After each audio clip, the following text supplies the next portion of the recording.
Et je terminerai par Eliman, qui est plus discutant, qui essaiera un peu de ramasser ce qu'il a entendu ce matin et tout de suite, en termes de perspective du point de vue citoyen. Merci. Et au-delà. Donc, docteur, vous avez la parole, docteur Aline. Ensuite, je donnerai la parole à Cyril Momassa. Merci, monsieur. Vous avez entre 7 et 10 minutes. Je l'ai évolué un peu. D'accord. Merci beaucoup. Tout d'abord, je remercie les initiateurs de cette idée très intéressante, très novatrice, mais également mes concepteurs dans la production, le docteur Khadim Bamba et le docteur Cheikh Gueye. Ce n'est pas pour rien qu'on a ciblé un géographe et un économiste, avec la touche socio-économique que nous avons eue depuis l'École nationale d'économie appliquée pour aller vers l'immédiateté. Docteur Khadim Bamba a parlé d'endogénéité. Le docteur Mouniri aussi avait parlé de moteur de la croissance. Il est évident que le développement doit passer à partir de la base. Autrement dit, on ne peut pas avoir un développement si l'essentiel des pratiques, des activités sont extraverties ou en tout cas ne sont pas maîtrisées par l'essentiel des producteurs, des acteurs de l'activité économique. De ce point de vue, je crois que ça fait plus, à mon avis, l'unanimité. Alors, on peut dire que cette approche, cette proposition dans le cadre de la rupture, dans le cadre d'une modélisation, en tout cas d'une proposition de développement à la base, de territorialisation des politiques publiques, fait suite à une inspiration, c'est en quelque sorte une approche de benchmark à partir de la Thaïlande. Quand on a vu le modèle thaïlandais, je crois qu'actuellement, la Thaïlande fait partie des 3 pays qui ont les meilleures performances en matière de politique d'emploi. Pourquoi, à la suite d'une conclusion d'un séminaire international de la coopération thaïlandaise, moi je me suis dit que le succès, ce qu'il appelle la philosophie de l'économie de suffisance, je me suis dit que pourquoi cette économie a fait cette performance, c'est justement parce qu'elle est immédiate. Autrement dit, c'est en eux-mêmes. Alors, de là, je me suis dit que il faut qu'on aille vers une approche économique qui va essayer de poursuivre l'orientation de Mamadou Dia, qui prônait le développement à la base, mais également de proposer un modèle économique pour la territorialisation des politiques publiques. L'État en parle, mais on n'a rien proposé à ce niveau, en tout cas du point de vue de l'approche économique. Et pourtant, on a beaucoup de bonnes pratiques qui ont été faites par les ONG et les acteurs de développement dans la société civile, etc. Maintenant, pourquoi ne pas systématiser cet ensemble de bonnes pratiques pour en faire une approche économique? Et là aussi, ce qui est intéressant par rapport à l'économie immédiate, quand j'en ai parlé pour la première fois à des amis, à chaque fois, la notion d'immédiat, bizarrement, même des intellectuels, ne voyaient que l'aspect temporel. Alors, je me suis aventuré à faire une étude dans la rue, de manière vraiment aléatoire. À chaque fois que je demande des personnes sur la notion d'immédiat, ils me disent le temporel. Alors qu'en réalité, ce n'est pas le cas. Même en français, l'immédiat, c'est le spatial et le temporel. Donc, si on devait traduire ça en wolof, c'est l'économie du CES. Alors, donc, nous nekk fii li ci yow nga ignorer ko ba pare ba nga am nekkin bu baax. Donc c'est ça l'approche de l'économie médiate. C'est là où nous devons aller.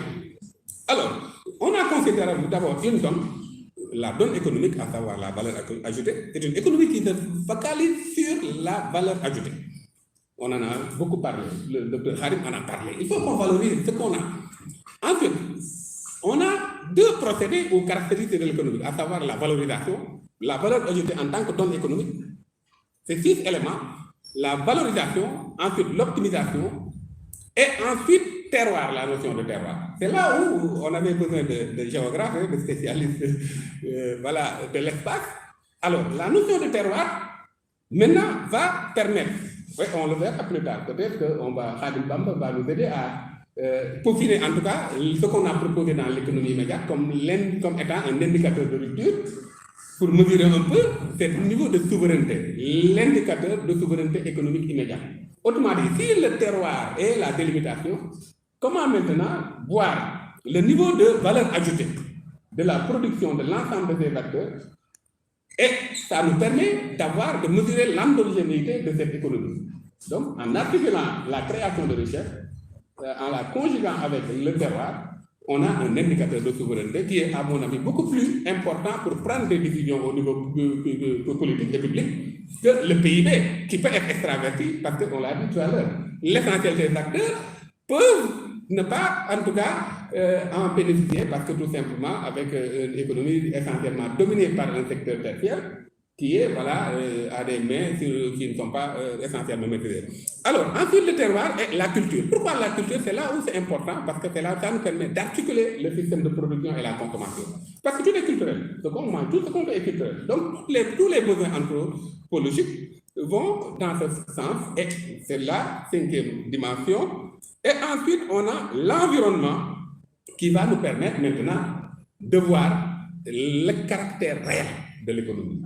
Alors, et en prenant en compte aussi l'aspect durabilité. Donc, en conjuguant ces 6 éléments, on est dans l'immédiateté. Là, on n'est pas dans l'extraversion. Parce que l'immédiateté se dirige contre l'extraversion. Et de là, on s'est dit qu'il faut qu'on ait donc une économie qui est sensible à une croissance, en tout cas, qui puisse être bien mise en œuvre à travers les différents niveaux, micro, macro et méso. C'est pourquoi c'est à la fois une pratique économique, parce que quand vous créez un produit, quand vous regardez le produit, si le niveau de valeur ajoutée endogène est assez important, c'est sensible à l'immédiateté. Si ce n'est pas important, ce n'est pas sensible à l'immédiateté. Donc c'est une pratique économique qu'on peut identifier à ce niveau. C'est aussi une approche d'entrepreneuriat social de développement. Et enfin, troisième aspect, c'est une approche de politique publique. Alors, donc dans l'allocation des ressources budgétaires, l'État doit désormais prendre en compte la sensibilité à l'immédiateté. Alors, si l'État prend en compte la sensibilité à l'immédiateté, on a des indicateurs, des résultats qui vont se répercuter en termes d'impact sur les populations. Voilà les 3 caractéristiques qui nous amènent maintenant à voir comment maintenant mettre ça en œuvre. Alors, d'ailleurs, le premier élément, on l'a dit, il y a la force des multinationales. Tout à l'heure, Mounirou a parlé de sacrifice. Il faut qu'on se sacrifie. Khadim Bamba aussi a raison en disant qu'il faut aussi qu'on nous accepte les bonnes leçons des Asiatiques. Même s'il n'y a pas la qualité, qu'on se sacrifie un peu. Donc, il faut contourner l'étouffement des multinationales. Et ça, le rôle de l'État est important à ce niveau. Donc, le contournement est la première dot. D'ailleurs, le contournement, lisez la page 20 du livre de Mohamed Younous, c'est exactement ce contournement qu'il a utilisé pour créer son modèle bancaire face à l'étouffement des systèmes publics.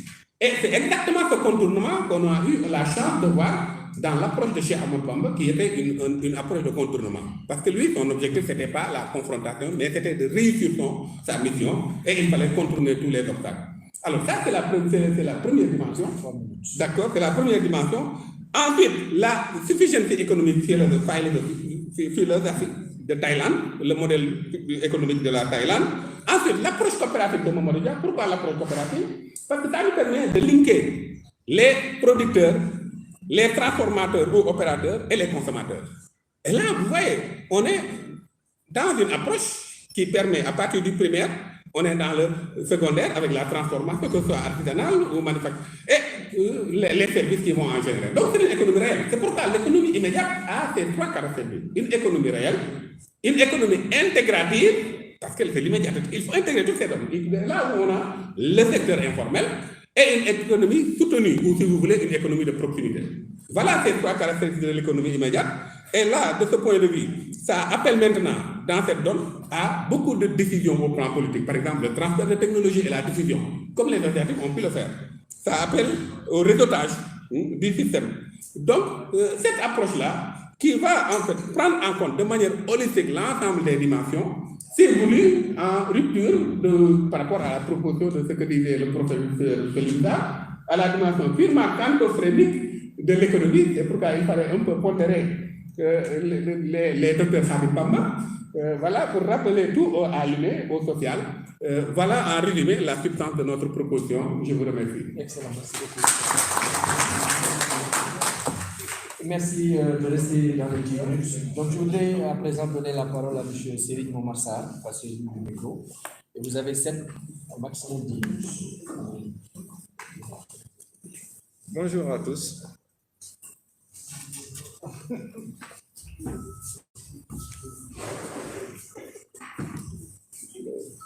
Merci, monsieur, de me donner la parole.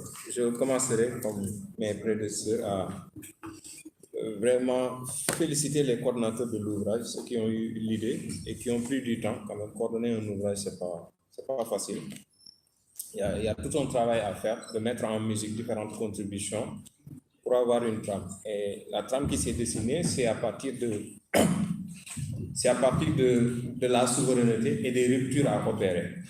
La contribution que je me suis proposé de faire se situe au niveau d'un terme que j'ai utilisé à dessein et que j'ai appelé les ratés politiques.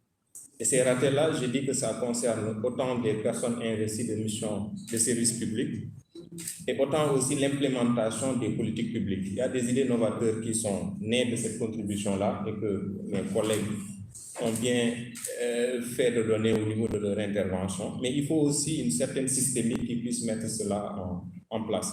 Et c'est là où j'ai focalisé mon papier. À commencer par voir la situation que l'on a vécue, qu'il y a eu des errements autant au niveau de la puissance publique, et j'en appelle là sur la décision de mettre un couvre-feu, et il n'y avait pas une certaine pédagogie qui allait, parce que beaucoup de nos concitoyens ne savaient pas dans quelle situation ils étaient, qu'est-ce qu'il allait en advenir. Du coup, je m'interroge même sur l'idée de consensus qu'il y a eu entre la majorité présidentielle et l'opposition, puisqu'à un certain moment, on appelait à l'union des forces pour traverser l'épreuve, mais ce n'était pas pour autant qu'il fallait un peu porter atteinte au pluralisme démocratique. D'autant plus qu'on a vu que ce qui en est advenu, c'était une loi d'habilitation qui faisait qu'il n'y avait plus maintenant cette capacité de s'exprimer. Peut-être aussi c'était par rapport aux représentations sociales, parce qu'on comprendrait mal qu'on vit une situation où il y aurait des réactions d'opposition. Mais je trouve qu'à chaque instant dans la vie d'une nation, il faut mettre les idées à discussion et il faut donc une opposition qui soit responsable pour discuter un peu de ces choses-là. L'autre chose, quand je parle de heures en matière de mise en place ou bien de régulation même de l'ordre public, c'est le comportement répréhensible des forces de défense et de sécurité. Il faut avoir le courage de le dire. Et j'avais dans ce papier-là à l'époque analysé les jeunes de la Médina qui étaient sortis. Enfin, beaucoup se sont indignés sur la chose. Moi, j'ai essayé de comprendre et de dire que c'était une sublimation et une sorte de revanche qui était prise sur ce qu'ils appellent le système. C'est des quartiers populaires où il n'est pas facile à vivre. On a vu ce qu'il en est advenu ces derniers temps. Et le citoyen qui ne comprend pas trop ces dynamiques-là, ou bien en tout cas qui se sent un peu enserré, va finir par se révolter. Et c'est ce que l'on observe à chaque fois qu'il y a un peu ces problèmes-là et ces tensions-là, quoi. Et s'il y a une pédagogie derrière la démocratie, on peut ne pas vivre des situations pareilles. Et donc, il y a un travail d'éducation à faire au niveau des citoyens. Et ça va nous permettre de comprendre essentiellement ce à quoi renvoie véritablement la démocratie. Puisque quand on l'évoque, ici en tout cas au Sénégal, jusqu'à vendre le Sénégal comme modèle, c'est parce qu'on est sur des aspects purement procéduraux qui concernent les élections. Et encore là-bas, on voit les poids qu'il y a à ne pas s'entendre sur le calendrier, ou bien à ce qu'il y a, en tout cas, des points d'achoppement sur le fichier électoral ou sur la manière dont même les élections sont déroulées ou l'acte du vote en tant que tel. Ce qui veut dire qu'il y a un pan entier de la démocratie qui est oublié. C'est la démocratie substantielle, ce qui permet aux individus de vivre dignement et d'avoir accès aux mêmes privilèges que tout un chacun aurait à avoir au niveau de son pays. Et on va observer que c'est des problèmes d'allocation de ressources et de redistribution des revenus qui posent ces problèmes-là et qui donc posent un certain problème au niveau des inégalités sociales qui se font encore jour et qui posent tant de problèmes. Aussi, parler de ces ratés-là aussi m'a amené à réfléchir sur la systémique ou l'ingénierie institutionnelle qu'il doit y avoir au niveau du pays. Par exemple, il y a un conseil de gestion des urgences et d'orientation stratégique que l'on peut mettre en place et qui sera la synthèse de l'intelligentsia que l'on a ici. L'exemple ou bien la proposition que j'ai faite, c'est de mettre à contribution l'Académie nationale des sciences et techniques du Sénégal, puisqu'il y a différents profils pluridisciplinaires qui s'y trouvent, et le Conseil économique et social. Bon, c'est une institution de la République qui est décriée sous nos cieux. À chaque fois qu'on parle de suppression ou bien d'une institution budgétivore, c'est parce qu'elle ne remplit pas son rôle. Dans un pays qui se respecte, on a vu que c'est des rapports qui sont produits et qui sont documentés sur un certain nombre de choses qui puissent aider le président de la République à prendre la bonne décision. Et si on les met en commun avec ceux qui sont dans le monde de la recherche, je trouve qu'il y a bien matière à tirer profit de toutes ces ressources-là et de ce capital humain-là dont regorge le Sénégal et qui n'est pas toujours mis à profit. On va toujours observer qu'il y a d'excellentes choses qui sont faites dans le monde de la recherche, mais qui ne sont que faiblement ou peu valorisées au niveau de la prise de la décision publique. Certains collègues ont fait mention de ces choses-là. L'autre aspect que j'ai abordé, ce sont les échelles de gouvernance. Et ici, échelle de gouvernance à l'entrecroisement de la décentralisation et de la déconcentration. L'administration territoriale a été mise à contribution pour la distribution des vivres et même pour le respect des mesures barrières. Mais on a senti aussi que c'était une forme répressive.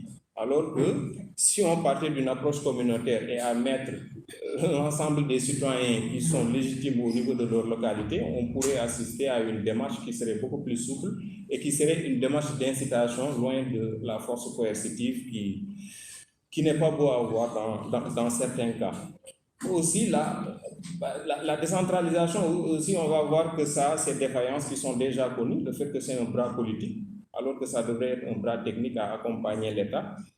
Et le problème est visible d'autant plus que la distribution des vivres, il y a 1000 milliards, je pense, qui a été mobilisé pour cela. Toutes les défaillances qui sont nées, s'il y avait ces structures-là qui étaient bien en place, ça aiderait mieux le président à se décider. Et des structures aussi qui devraient aller avec une certaine logistique. Par exemple, je me suis interrogé sur le fait que pourquoi on ne rend pas carrément fonctionnel le port au niveau de Kaolack. Combien de milliards ou bien en tout cas de centaines de millions on a mobilisé pour des camions? Si Kaolack était fonctionnel, Kaolack qui est bien placé par rapport au territoire national, entre croisement de plusieurs régions et même de la sous-région, la distribution serait beaucoup plus facile. Dr Khadim Bamba vient de parler du TER qui ne nous est pas utile. J'ai aussi fait la proposition de dire que c'est l'occasion de faire revivre l'axe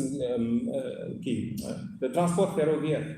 Là, ça aurait vraiment participé à décongestionner déjà Dakar et à permettre la marchandise d'arriver à bon port pour ne pas vivre tous ces problèmes que l'on a vus au niveau de l'acheminement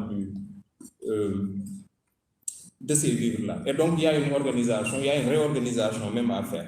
Là où j'ai clos cette réflexion-là, c'est au niveau de la prospective qui doit animer et qui doit guider l'action environnementale. Tantôt, à l'entame de mon propos, j'ai parlé d'ingénierie institutionnelle qui n'est pas véritablement visible. Il faut qu'il y ait de l'interdépendance dans les différents secteurs de l'État et que les gens travaillent en commun. Ce que l'on observe à chaque fois au Sénégal, en tout cas moi ce que j'observe lorsqu'on est confronté à un problème, c'est qu'on crée toujours de nouvelles structures, pour ne pas dire de nouvelles institutions, alors qu'il y a un dispositif administratif quand même sur lequel il faudrait se féliciter. Le Sénégal a cette chance-là. Le fait de créer de nouvelles structures, ça veut dire que, enfin, il y a quelque chose qui ne marche pas ou bien on n'a pas trop confiance. Et là, c'est vraiment un trou noir dans la mise en œuvre de nos politiques publiques qu'il faudra rectifier. Et j'ai terminé sur des aspects qui touchent aussi la complexité et la différence qui doit nous animer. C'est une calamité qui s'est propagée au niveau international, mais je trouve que pour le cas du Sénégal, on avait une approche endogène, les collègues en ont parlé, qui pourrait mieux nous profiter. Pourquoi on a essayé de faire comme tout le monde, alors qu'on pouvait faire d'une voie qui nous est plus familière et qui nous soit beaucoup plus utile. C'est la remarque que j'ai faite, et donc c'est pourquoi j'ai parlé de raté politique, d'autant plus que c'est des choses que l'on sait, qui ont déjà existé avant la pandémie, qui ont peut-être encore existé avec la pandémie et qui risquent encore de demeurer si on n'y prend pas garde, puisque c'est en réalité notre gouvernance quotidienne qui est ainsi faite. Je vous remercie. Merci beaucoup. Merci, chers collègues. Je pense qu'on a clos un peu le tour des intervenants. Je voudrais donc à présent passer la parole à M. Eliman Abikal, comme discutant, qui va essayer un peu de croiser son regard par rapport à ce qu'il a entendu aussi et aux perspectives qui devraient nous permettre de donner aussi la parole à la salle pour vos réactions. Merci. Eliman. Merci beaucoup, cher Koumba. Je remercie également la félicite Cheikh et Mohamed Bazoum qui ont vraiment fait ce travail de coordination de cet ouvrage collectif qui est une très grande contribution qui vient en son heure après une lecture de ce qui nous est arrivé, à surpris tout le monde et qui nous interpelle sur nos responsabilités, d'abord intellectuelles mais aussi citoyennes. C'est vrai qu'on m'a demandé d'être discutant, c'est-à-dire d'observer généralement ce qui a été dit par-ci et par-là, les différentes contributions, et d'essayer de voir un peu quelle analyse transversale nous pouvons en faire. Mais j'ai aussi contribué sur un article consacré à la gouvernance démocratique des hydrocarbures. Rapidement, pour dire que nous pensons que c'est un point important dans la mesure où il y a des enjeux énormes et que nous observons dès le début qu'il y a des perspectives en matière de gouvernance du secteur du Sénégal qui ne vont pas dans le sens que devrait être véritablement la posture d'un État comme le Sénégal, du point de vue de l'historicité des rapports État-société, des dynamiques citoyennes et de participation qu'il y a eu dans ce pays-là. Parce qu'à un moment donné, le débat s'est posé et nous avons entendu au plus haut niveau des ingénieurs du secteur dire que pour gérer le pétrole et le gaz, il faut une approche dirigiste. Donnant l'exemple de plusieurs pays dans le monde, en Afrique, etc., effectivement, si on voit le tableau, beaucoup de pays riches en ressources naturelles ont aussi des pouvoirs à ce faire. On s'est rendu compte en observant également ce qui a été fait depuis, que c'était le choix, qui est le choix de la facilité, que l'État du Sénégal avait fait pour gérer ce secteur, avec une gouvernance très centralisée, mais pas vraiment ouverte vers un débat public de contribution, alors que nous pensons que le Sénégal, sur la base de son histoire, aurait pu même contribuer à remettre en cause les paradigmes de gouvernance internationale, donc du secteur des hydrocarbures, qui est principalement marqué par cette asymétrie qu'il y a entre les grandes puissances internationales et les États, surtout les États à revenus faibles et intermédiaires comme le Sénégal. Quand nous avons des rapports comme de la Banque mondiale du FMI qui nous montrent tout le temps qu'effectivement les pays riches en ressources naturelles n'en bénéficient pas très souvent. Ça n'a rien. Donc, il fallait quand même être un peu inventif et avoir une posture de souveraineté dans la gouvernance du secteur. Si nous entrons comme premier producteur dans le secteur, nous pouvons éviter pas mal de choses. On a les moyens. Mais est-ce qu'on a fait le choix? Cela ne pense pas. Mais si je reviens sur ma mission pour aujourd'hui, alors je pense que on parle de souveraineté et de rupture. Il faut donc des ruptures de notre souveraineté. Mais cette question est d'abord psychologique. C'est-à-dire, est-ce que nous sommes prêts à changer? C'est la grande question. Il ne s'agit pas d'en parler. On parle de souveraineté depuis longtemps. Depuis 61 ans, aujourd'hui, que nous avons célébré notre accession à l'indépendance. Certains continuent à nous dire que oui, c'est la fête de l'indépendance, avec des arguments que nous pouvons mettre sur la table. Et si aujourd'hui on se pose la question, ça veut dire qu'effectivement, nous avons un problème de souveraineté. Et que nous devons adopter des ruptures pour assumer cette souveraineté. Cela veut dire quoi? Cela veut dire qu'il faut que ça change. Les choses doivent changer. Mais comment nous devons oser ce changement? C'est ça la vraie question. On l'a dit, tout le monde l'a dit, tout ce qui a été dit depuis ce matin, tout ce qui est écrit dans ce livre, mais c'était dit, répété depuis très longtemps. Alors la véritable question c'est, mais que faisons-nous pour que les choses changent? Croyons-nous véritablement qu'il nous faut aller vers une souveraineté et qu'il nous faut adopter des ruptures? Si oui, quelles sont ces ruptures-là et que faisons-nous pour ça? Et je pense que cette pandémie est effectivement une véritable opportunité pour légitimer encore une fois ce questionnement. Parce qu'elle nous a montré que ce qu'on nous fait croire par rapport aux relations que nous avons avec les autres, mais est tout à fait faux. Nous ne sommes pas les faibles de ce monde, même si nous sommes les laissés de compte. Mais les autres ont aussi leurs faiblesses. Et ces faiblesses ont été montrées au monde entier pendant cette pandémie. Donc cette pandémie revient reposer des questions que nos aînés s'étaient posées pendant qu'il fallait voir comment aller aux indépendances. C'est exactement le même contexte. Vous avez rappelé les Momoloudia, etc., des intellectuels qui avaient des postures claires et nettes à l'époque pour dire que nous devons aller vers de véritables indépendances. Nous ne devons pas aller vers une indépendance dans l'arrimage avec l'ancienne métropole qui est toujours là pour nous maintenir dans certaines dépendances stratégiques.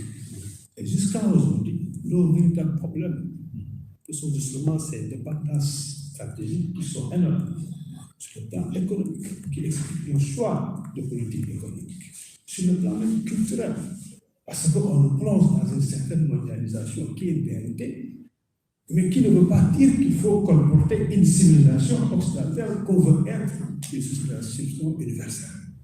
Ce qui nous interpelle sur ce que nous devons faire en termes d'éducation pour sortir de cette dépendance culturelle, mais des dépendances politiques qui nous empêchent d'avoir nos propres choix et d'assumer nos voix souveraines sur le plan international, qui nous amènent à nous animer, à nous cacher derrière d'autres États comme nous, mais qui défendent les intérêts de notre population, nous laissant nous-mêmes donc orphelins de justement des représentants qui devaient nous défendre. Donc je pense que les véritables questions sont posées ainsi, et la question véritable, c'est que nous réfléchissons depuis, mais que faisons-nous de ces réflexions? Certains l'ont dit tout à l'heure, que nos décideurs ne lisent pas ce que les chercheurs font. Pourtant, chaque jour, les chercheurs font des efforts supplémentaires, des stratégies très avancées pour amener les résultats de la recherche jusqu'à la table des décideurs. Avec même, comme on l'a dit, rappelé tantôt, et par en affaire, nous avons fait plusieurs fois, même des projets de décret pour dire que si vous faites cela, vous ressentez. Et ça va dormir dans les tiroirs. Même dans le couloir, on discute de l'Assemblée nationale, on organise des séminaires pour sensibiliser les députés pour qu'ils prennent les projets de loi. Rien ne fait. Et c'est pour ça que je terminerai tout à l'heure sur ça. Je ne pense pas que la voie soit celle-ci qui a échoué depuis, de dire que les chercheurs doivent continuer à dire aux décideurs ce qu'ils doivent faire. Ils savent, ils ne le font pas. Par contre, ce que les chercheurs doivent faire, c'est d'aller créer cette fusion populaire avec les citoyens, de leur expliquer clairement les résultats de leurs recherches pour que les situations citoyennes prennent eux-mêmes les initiatives de transformation structurelle dont on a besoin. Je finirai par ça. Parce que je voulais dire d'abord, avant cela, que alors, il faut des ruptures sur ces dépendances stratégiques, mais il faut également redéfinir notre cadre de partenariat économique, en privilégiant donc et en promouvant surtout les acteurs économiques locaux. Tout le monde l'a dit ici. C'est ce que défend tout le temps mon cher ami Khadim, que donc on dise que c'est l'économie libérale.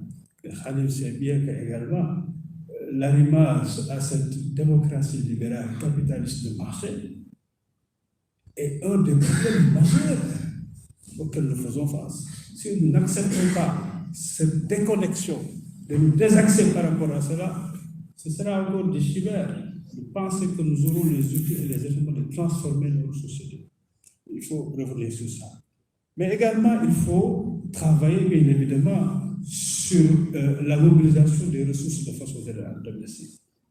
Et là, je suis d'accord avec les commentaires de Ndongo dans ce texte, parce qu'effectivement, dans le langage surtout qui vient d'ailleurs, quand on parle de mobilisation des ressources domestiques, on vous parle principalement des ressources naturelles qu'il faut exploiter à outrance. Il faut accélérer l'exploitation de ces ressources naturelles. On vous parle également alors d'aller vers la fiscalité. On parle de la fiscalité, on parle même parfois donc des accords de partenariat économique, etc., qu'il faut faire et qui sont liés à un système, à un paradigme international de financement du développement, à savoir les partenariats publics-privés.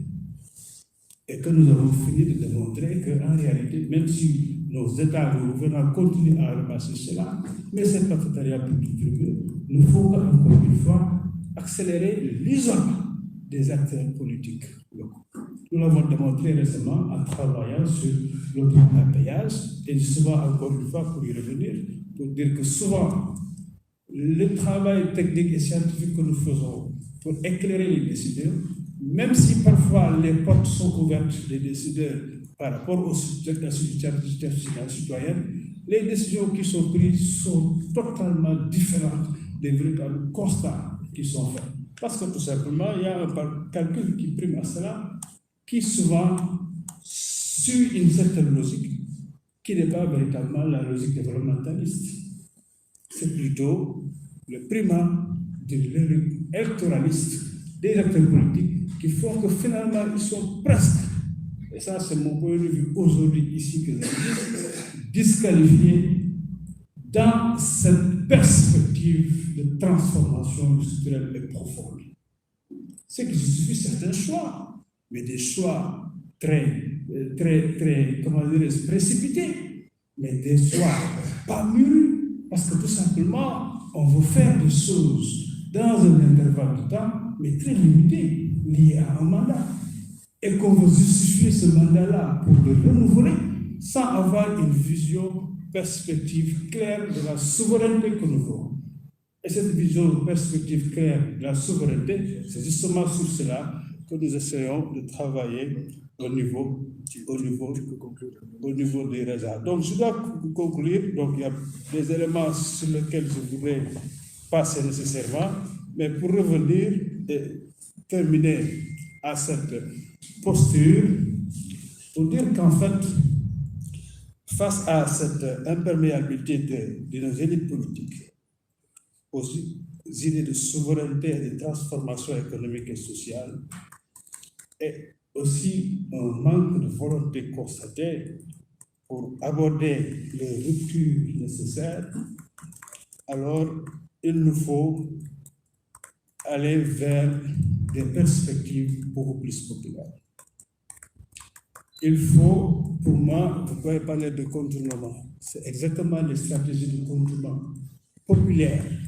Parce que finalement, on a montré, on le dit souvent, quand on parle de l'informel, 97% des unités économiques, mais 154 fonctionnaires qui sont payés par nos salaires, de nos fiscalités, et le reste des Sénégalais, on a fait quoi?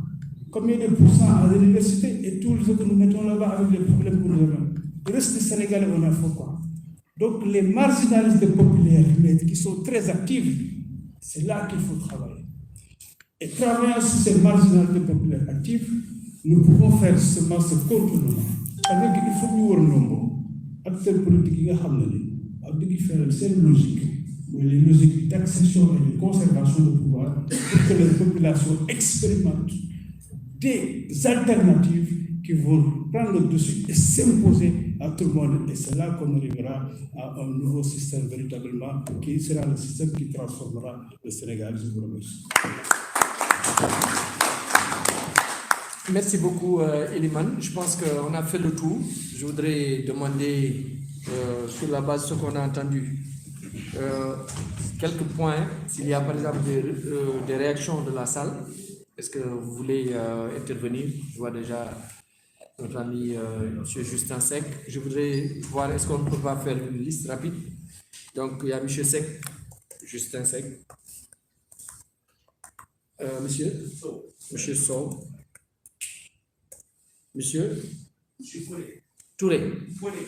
Koné. Monsieur Koné. Monsieur Cissé. Je vous reconnais avec le masque, je pense que c'est ça. Monsieur Barry. Monsieur Barreau. Monsieur Haïdar. Est-ce que j'ai oublié personne? C'est bon? Ok, donc nous avons M. Justin Seck, M. Sow, M. Koné, M. Sissé, M. Bari, M. Baro, M. Aïdara. Donc M. Seck, Justin Seck, vous pouvez juste vous présenter et puis faire vos observations, vos commentaires, vos questions. Bonjour tout le monde, comme vous présentez, c'est M. Justin Seck. Je suis très honoré d'être ici parce que mon fils, Suleiman Seck, est parmi l'un de nos contributeurs. Je suis rassuré par ce panel que je vois, la qualité des contributeurs de ce niveau. Alors je voudrais vous remercier personnellement et vous dire que je suis très rassuré par l'entourage dans lequel est mon fils. Pour répondre à l'ouvrage, Giardon, c'est un collègue de l'ISA, on a cheminé pendant très longtemps. Et c'est pourquoi je ne suis pas surpris par l'impact socio-économique du livre. Je vois que par rapport au profil des contributeurs, c'est des économistes et des sociologues. Donc, je voulais surtout insister sur la dernière intervention de M. Habib Kato par rapport à la rupture. Parce qu'il a raison, le temps du décideur n'est pas le temps du chercheur. C'est connu, c'est évident. Et ce qui fait que donc, moi je pense que vous avez l'outil, vous avez une cible au niveau de vos universités, parce que le dirigeant de demain, c'est vos étudiants. Et ce livre nous permettra effectivement de pouvoir les sensibiliser, de pouvoir accentuer ces ruptures populaires dont nous avons besoin. L'autre outil, ce sera peut-être de penser ultérieurement à la traduction du livre dans certaines langues nationales, pour pouvoir avoir une masse plus élargie. N'est-ce pas? Parce que comme il a dit, ce qui a été dit depuis 1960, moi, Moustapha Kassé était mon professeur à l'université il y a 40 ans. Et ces théories avec Mokhtar Diouf en a parlé ici, et c'est aussi mon professeur. C'est des théories qu'on maîtrise, c'est des sujets qu'on maîtrise, le bilan est parfaitement bien fait, mais le problème c'est la solution. Et moi je pense que nous avons ici l'un des meilleurs sociologues, socio-économistes de ce pays. Vraiment, je suis très honoré d'être parmi vous. Je pense que vous avez le rôle sociologique à faire pour cette affaire. Il n'y a que vous qui pouvez transmettre cette transformation. Tiens, je vous donner un exemple quand on a fait le projet avec le programme NIEB. Déjà, on a fait tout l'écrivage possible et on se rendait compte qu'au niveau pénétration, par exemple, ça posait problème. Et c'est quand les gens ont fait le diagnostic à la Banque mondiale qu'on s'est rendu compte qu'on avait un problème sociologique. Pourquoi on a recentré le programme avec les mêmes GFA, etc. Donc, c'est pour expliquer que vous avez un rôle majeur pour être crème de la société sociologue et des économistes pour vraiment nous amener à cette je vous remercie. Merci beaucoup. Merci, M. Seck. C'est parce que l'autre n'est pas éteint. Donc, vous n'avez pas perdu votre verbe. Donc, je donne la parole à M. Koné. M. Sow, pardon, M. Sow. Merci beaucoup, c'était vous féliciter. C'est un travail de banque. Je pense que le Sénégal a besoin de ça. Nous sommes dans un moment très important de notre histoire, comme vous l'avez si bien dit. Et je ne vais pas être long, mais je vais insister sur l'aspect psychologique important. Je pense que si on veut parler de souveraineté et de rupture, il faut que nous-mêmes nous acceptions que le Sénégal est un pays intègre. Je crois qu'on n'a toujours pas, parmi nos intellectuels, quand on entend parler, on a encore l'impression, mais pourquoi nous n'acceptons pas que le Sénégal est un pays intègre? C'est un pays indépendant. Si on veut aller vers des ruptures et vers des souverainetés, il faut que nous intégrons que nous sommes un pays indépendant. Comme ça nous libère, et ça nous responsabilise, et ça nous engage. C'est comme ça qu'on va prendre en charge véritablement notre destin. Mais si on n'a pas encore intégré dans notre psychologie, et sincèrement, on ne va pas avancer. L'autre, la dimension culturelle, elle est importante dans notre histoire. Aujourd'hui, par exemple, on parle plus de coopération que de compétition. Et c'est la Covid qui nous y oblige. La preuve aujourd'hui du travail que vous avez fait, vous l'avez fait dans la coopération. Alors que jusqu'ici, on avait plus tendance à se divaliser, à être en compétition, en confrontation. On a vu l'exemple de je crois que c'est vous qui l'avez cité tout à l'heure, de la centrale électrique. Au départ, c'était difficile. Chacun était venu avec son partenaire, en disant c'est moi qu'il faut donner le marché. Et le président leur a dit non, mais mettez-vous ensemble. Moi, j'ai vécu une situation dans le pôle urbain de Djamien. On m'a demandé de réunir l'ensemble des entrepreneurs promoteurs sénégalais pour les mettre ensemble. Parce qu'on avait vu que c'était des micro-entreprises. Ils n'avaient ni le moyen financier, ni le moyen matériel pour faire le travail. Je les ai réunis ici au Père-Louis pour leur demander de se mettre ensemble et que l'État allait les soutenir pour acheter du matériel. Jusqu'au moment où je vous parle, ils ne sont pas arrivés à être d'accord à travailler ensemble. Donc, comment on peut se développer dans ce cas-là? Ce n'est pas possible. Il faut que la coopération soit entre nous. Il faut qu'on accepte de travailler ensemble, de partager ensemble les richesses publiques. Sinon, on ne va jamais y arriver. Je vous remercie. Merci beaucoup. J'ai le plaisir de conduire M. Koné. C'est bien ça. Voilà. S'il vous plaît, quand vous terminez, vous éteignez votre juste. Bonjour tout le monde. Je remercie les analystes et M. Seck, mon grand qui m'a invité ici. Alors moi, je suis un jeune entrepreneur. Je vais plus poser deux questions. Surtout, j'ai noté de l'intervention de M. Ndiaye, qui n'est pas là. Voilà. Je voulais demander quelles sont les solutions qu'il propose vers un partenariat gagnant-gagnant entre le Sénégal et les investisseurs. Et aussi l'autre question, ça va vers au niveau de M. Ndiaye. Quelles sont les actions que vous proposez vous pour la création d'une économie fiable et une économie nationale et durable? Merci. Merci beaucoup. D'accord, je demande à M. Sissi. Et donc, cher, tu as capté la question. Merci beaucoup. Cher moi, j'aimerais d'abord féliciter le docteur Ibrahima Dia. Il faut notre interprète pour la préface. Mais à travers lui, j'aimerais féliciter tous ceux qui ont contribué à cet ouvrage collectif. Il commence son approche par cette formidable phrase que nous connaissons tous, et dont nous ne mesurons pas toujours la portée. Il dit «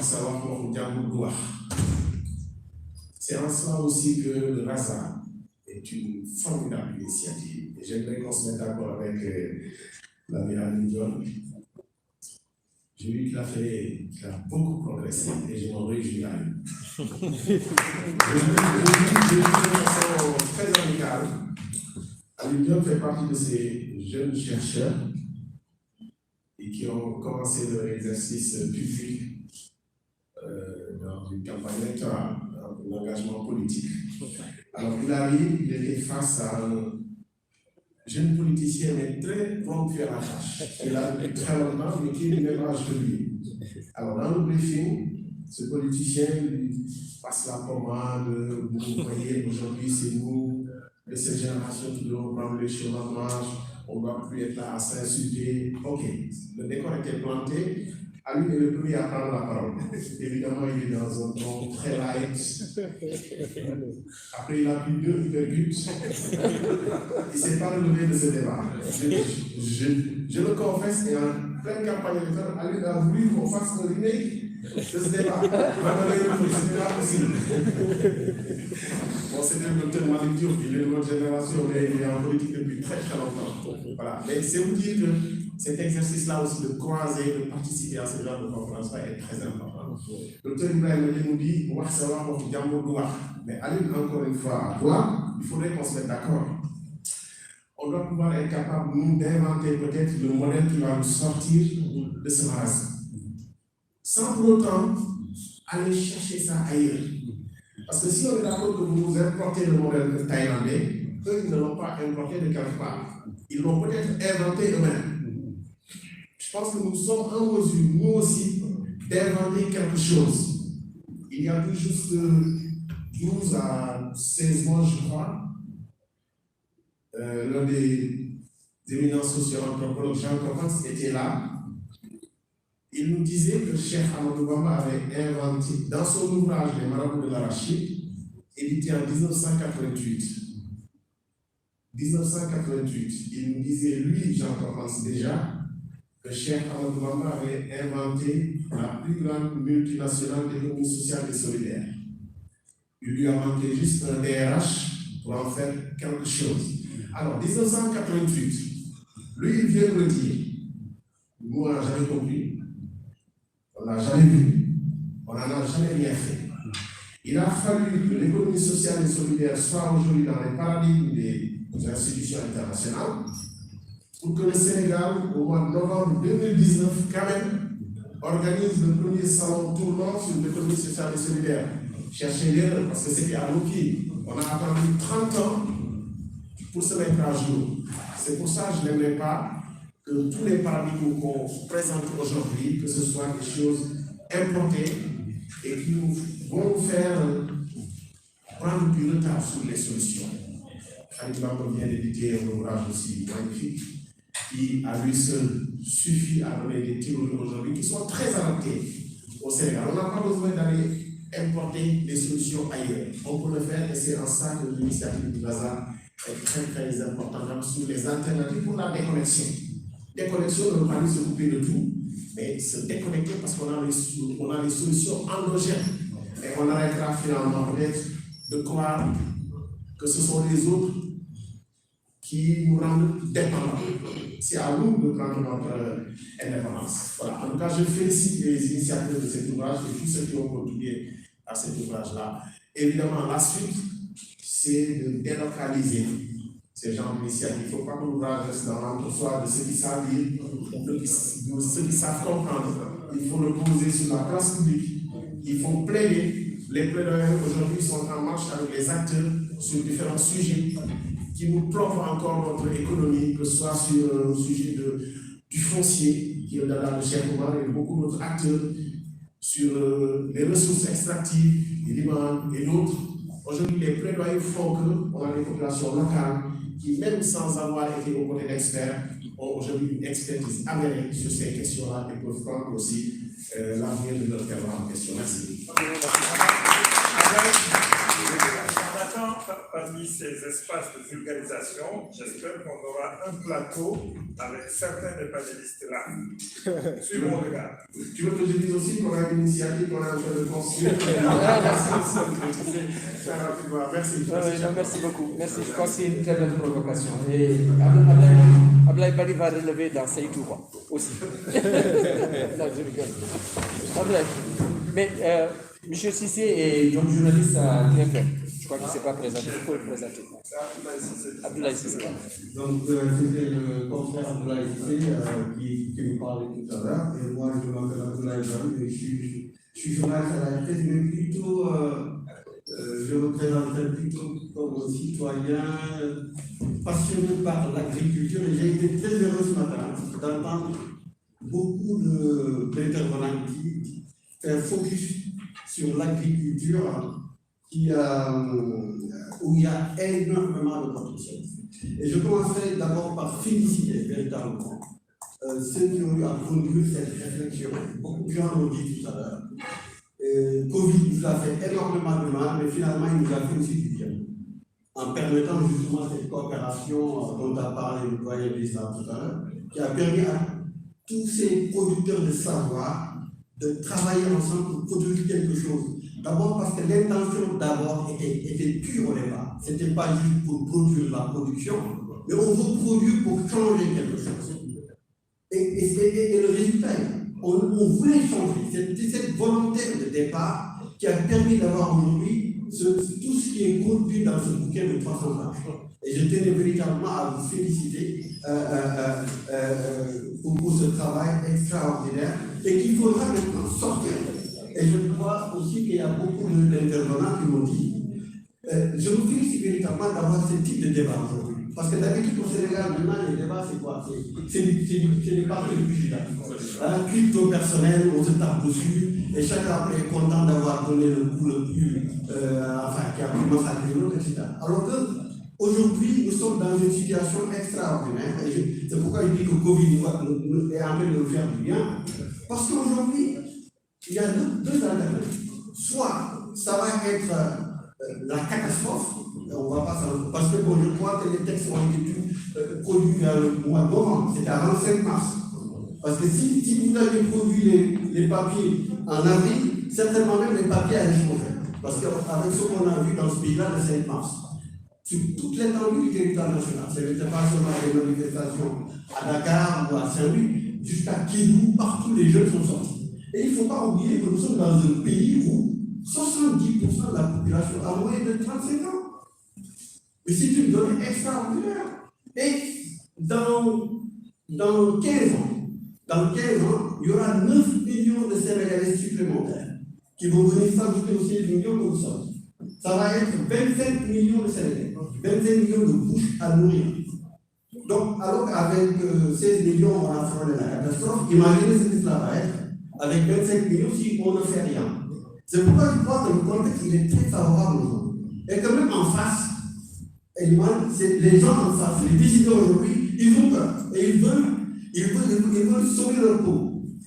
Et sauver le pays en même temps. C'est bien qu'ils y arrivent. Et que je crois qu'aujourd'hui, on devrait leur permettre de voir un peu ce qui est mentionné dans cet ouvrage-là, parce que je crois qu'ils vont l'apprécier autrement que comme par rapport à leurs habitudes passées. Je crois qu'aujourd'hui, ils sont dans une nouvelle posture. Et qu'aujourd'hui, ils ont envie d'avoir ça, je crois. Hein, c'est l'impression que j'ai, peut-être que je retrouve. Et qu'aujourd'hui, s'ils ont ça, parce que c'est régler les problèmes au pays. C'est comme ça que je vois la chose. Et comme l'a dit également le confrère tantôt, il faudrait qu'on sorte maintenant des salles, qu'on aille vers les populations. Je crois que même M. Elman Khan l'a dit, pour qu'aujourd'hui, tout ce qui est comme réflexion que nous faisons dans les salles, qu'on puisse le partager avec la majorité des Sénégalais. Et ça, on le fera en langue nationale, hein, dans une posture aussi où on vient pour partager. Hein. Même je crois que vous avez parlé de la stratégie du contournement. J'aime bien cette image. Au lieu de vers des confrontations, mais il faut essayer de convaincre les gens, je crois. Hein. Il y a aussi le professeur Mounirou qui l'a dit tantôt, il a donc proposé qu'il y ait un ministre chargé du changement de comportement des Sénégalais pour une tonne de milliards pour qu'il y arrive. C'est une suggestion que je trouve très intéressante.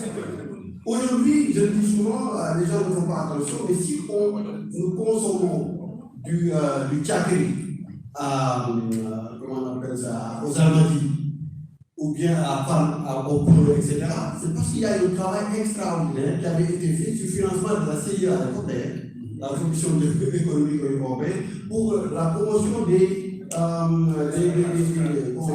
céréales.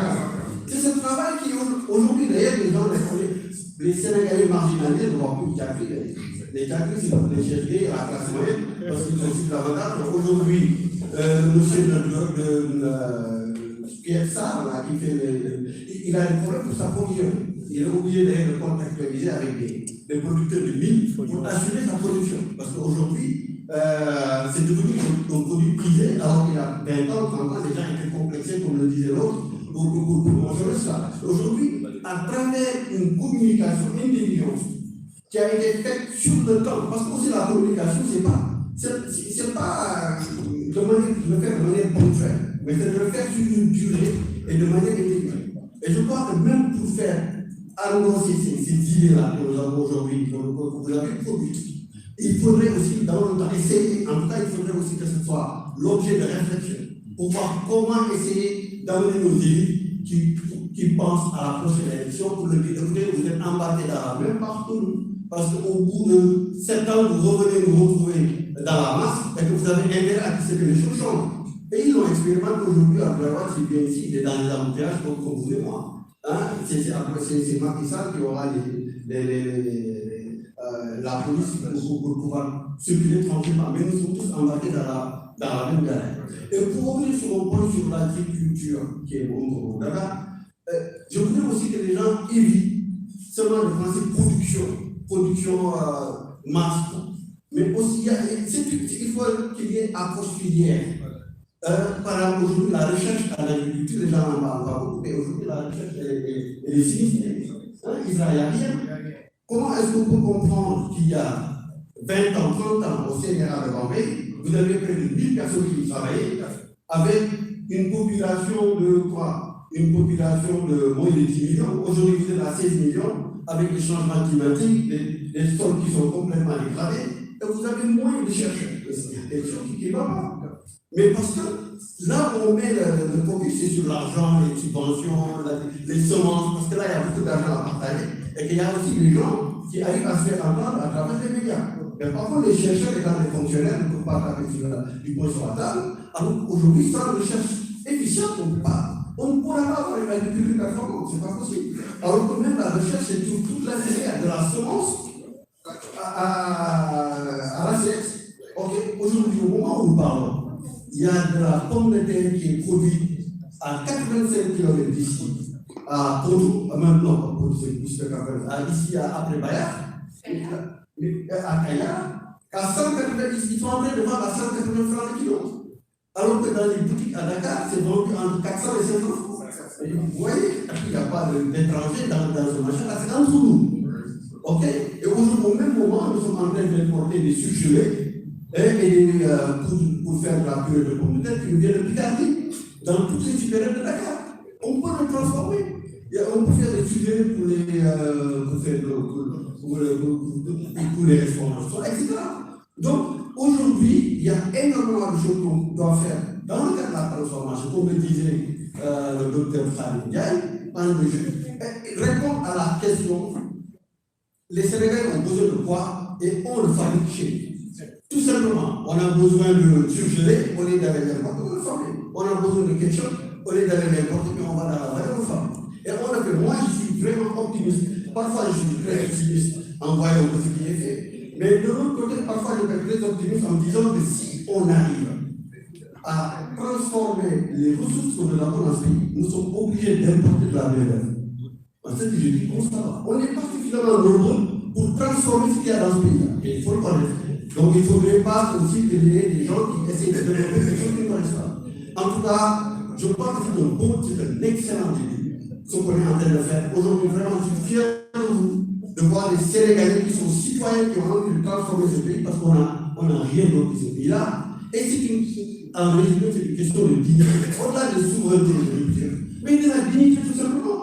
Vous voyez les gens, mais nous tous on a vécu ça, aller chercher des visas dans les ambassades, où on te traite pour moins que rien, alors que nous sommes les riches et les pauvres. Mais bon, il faudrait le savoir, le Japon c'est un pays qui va lancer sur le Pacifique, mais ils ont réussi à importer des matières précaires, les transformer, les vraiment pauvres. Alors que nous, on a tout ici, je crois que d'ailleurs c'est parce que c'est très facile chez nous que nous sommes en train de vivre ce que nous sommes en train de vivre. Excusez-moi d'avoir été fait. Merci beaucoup. Je pense que je ne peux pas parler. Voilà. Merci. Voilà, merci beaucoup à Valérie Layartes. Merci aussi à notre ami qui est le journaliste de TFM. Et les autres collègues, ça montre un peu l'esprit du RASA. Parce que tous, ils sont membres du RASA. Et que RASA, il n'y a pas que des chercheurs dans le tour d'ivoire. C'est aussi des professionnels, c'est aussi d'autres acteurs, comme nous disait tout à l'heure M. Sow et M. Justin Sec et M. Koné. Donc, sans plus tarder, je donne la parole à M. Barreau et M. Aïdara pour terminer la liste. À vous. Si vous voulez vous présenter, vous. Bonjour tout le monde. Voilà, merci. Bonjour, je m'appelle Ousmane, je suis militant, plus précisément acteur politique dans un parti d'opposition. Après mon. Pardon, répétez un peu. Je suis militant dans un parti d'opposition. Ah oui, d'accord, militant. Tu chercheur aussi, hein? Ah oui. Donc, après mon DIA à l'université de Saint-Denis, j'ai suspendu mes études pour venir à Dakar. Et de 2009 à 2021, j'ai passé mon temps à suivre des conférences et à lire des livres produits par des Khadim, des Tongo, des docteurs Cher, Wak, Goza, tout ça. J'ai assisté pratiquement à des dizaines et des dizaines de conférences. Et pour moi, c'était ce qu'il fallait parce que ce que nous enseignons souvent à l'université ne permet pas de connaître nos véritables problèmes. Maintenant, ce qui reste, je pense que c'est des initiatives comme ça. Depuis quelques jours, je suis Khadim sur différents plateaux. Et je me dis, il ne doit pas s'arrêter.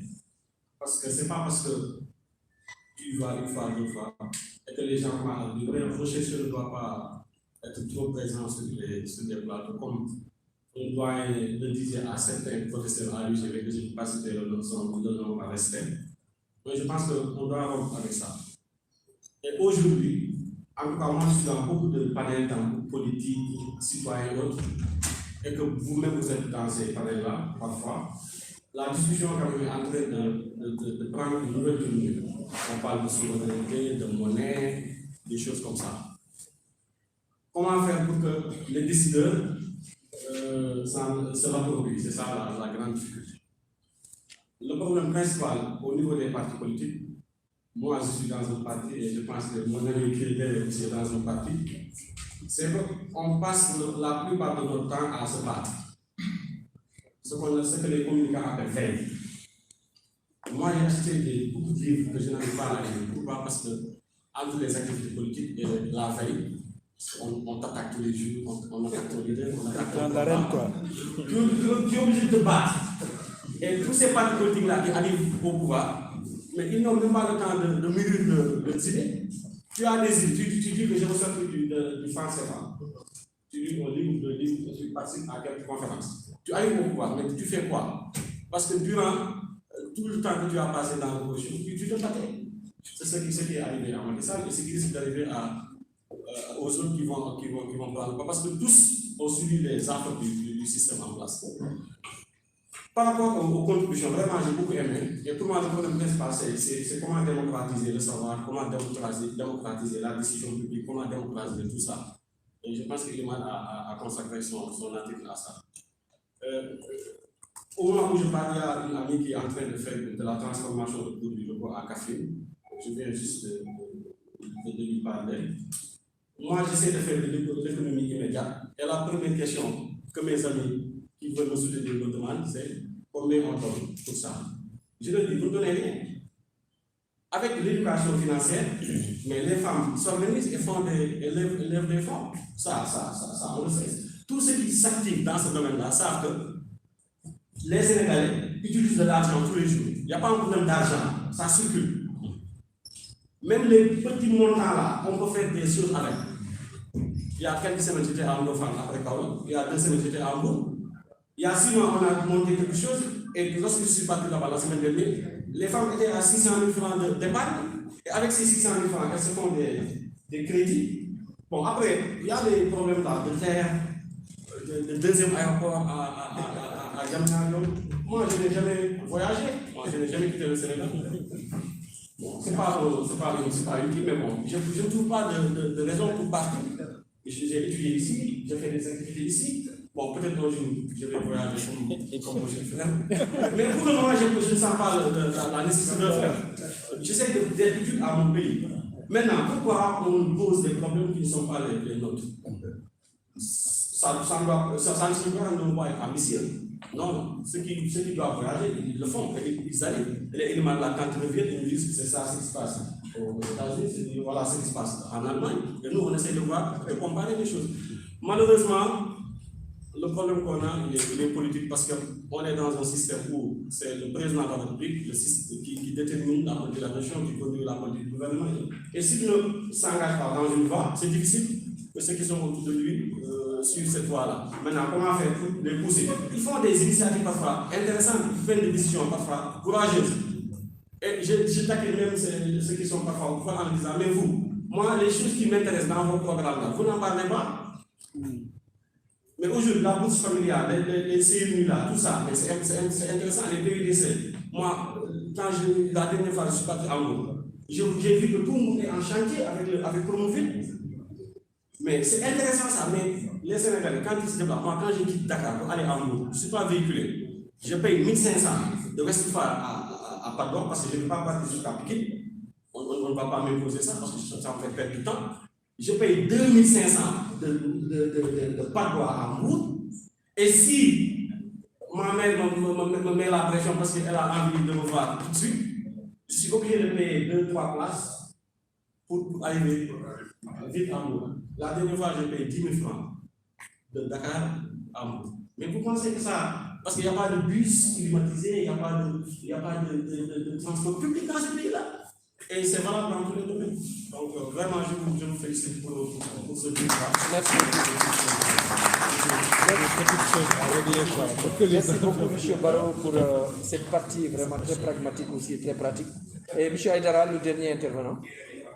M. Aïdara et M. Sow. M. Adjouma Sow. C'est le dernier Adjouma. Et aujourd'hui, c'est samedi. C'était hier. Aujourd'hui, c'est samedi.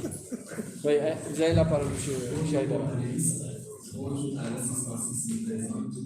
D'abord, je me présente, je m'appelle Chania et je suis étudiant en faculté des sciences économiques et de gestion à l'Université sociale du Niveau et aussi membre de l'organisation de la société civile dans la Africa.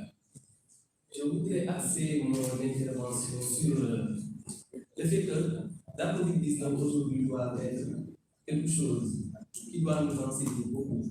Dans la mesure où la COVID-19 nous a montré nos failles dans beaucoup de domaines, que ce soit dans le domaine économique, que ce soit dans le domaine politique, que ce soit dans les autres domaines. Donc, c'est à nous de mettre en place des ruptures pour quand même espérer ou bien aspirer à une souveraineté. Bon.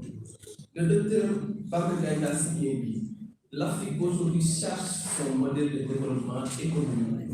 Quand je dis l'Afrique, bon, c'est je veux dire, donc vu panoramique. Mais aujourd'hui, même le Sénégal cherche son modèle de développement économique. Parce que quoi qu'on dise, on ne peut pas se développer en se fiant ou bien en se référant sur un modèle appartenant à autrui. Les Chinois ont réussi. Parce que quand ils ont voulu se développer, ils ont créé leur propre modèle et quand même, ils ont vu le résultat. Donc, l'importance du modèle, c'est que ça prend en compte les réalités socio-culturelles de la population qui veulent se développer. Et aujourd'hui, même des fois, les gens, ou bien la population sénégalaise, ne se retrouvent pas dans ce modèle. Donc, c'est important. Parce que développement d'abord rime avec changement de mentalité.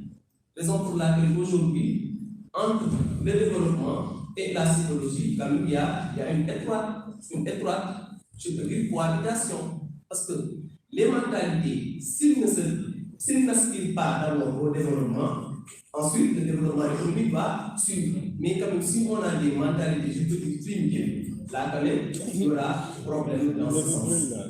Bon, en ce qui concerne la promotion de nos ressources locales, quand même, beaucoup d'intervenants l'ont souligné. Aujourd'hui, l'agriculture doit être mise au centre de l'économie. Bon, c'est un physiographe qui parle aussi. L'agriculture doit être mise au centre de l'économie. Dans la mesure où, si l'agriculture quand même marche, on voit que l'industrie va s'en suivre et les autres domaines quand même pourront s'y bénéficier. Donc là aussi, c'est quelque chose de très important. On a le docteur Alunion, qui est d'ailleurs mon professeur à l'Université d'Israël. Quand même, lui, il a axé son intervention sur la territorialisation des politiques publiques. C'est important parce qu'aujourd'hui, la décentralisation, certes, l'acte 3 de la décentralisation est une chose quand même appréciable, même si quand même il y a des choses qui laissent à désirer. Mais la territorialisation des politiques publiques peut quand même être un rempart de développement économique si elle est bien quand même canalisée et bien gérée. Quand même, voilà, c'est quand même ce que je voulais dire sur ça. C'est ma modeste contribution. Et je remercie aux panélistes et aussi à l'assistance. Merci beaucoup. Excellente contribution, M. Aïdara. Le dernier intervenant, M. Adjouma Sow, et puis après on revient aux panélistes. Et là, je crois que ça leur donnera un peu plus de temps de réagir par rapport aux différentes propositions. Adjouma, tu te présentes, même si aujourd'hui c'est samedi. Merci beaucoup, cher Omar. Je me présente, je m'appelle Adjouma Sow. Et comme mon frère Ousmane Abdoulaye Barreau, j'ai un pied dans la politique et également un pied dans la société civile. J'avais les deux pieds dans la société civile, mais depuis j'ai un pied dans la société civile et l'autre dans la société politique. On va y revenir. C'est d'ailleurs ce qui explique pourquoi je vous parle. C'est l'aventure ambiguë, quoi. Je voudrais d'emblée féliciter tous ceux qui ont contribué à ce travail-là. Féliciter mon doyen, mon mentor, le Dr. Chéri, pour son leadership scientifique. Et j'ai eu la chance d'avoir vu comment les gens ont été motivés au début pour participer à cette initiative-là. Et ça m'inspire à d'abord renforcer les diagnostics que mon frère Iman Khan a fait de la situation. C'est vrai, la situation elle est inquiétante. Elle l'était même avant la survenance du Covid. Elle l'est encore plus et elle l'est encore davantage. Il y a de cela un mois, nous avons vu ce qui s'est passé dans notre pays, des événements que nous regrettons. Et nous voulons que de tels événements ne se reproduisent plus jamais. Mais il faut accepter que ce sont des événements également qui ont défié notre État. C'est-à-dire l'État comme levier de fourniture du service public. Donc, comme instrument qui doit être sous-tendu par les principes d'égalité, par les principes de continuité, par les principes d'universalité.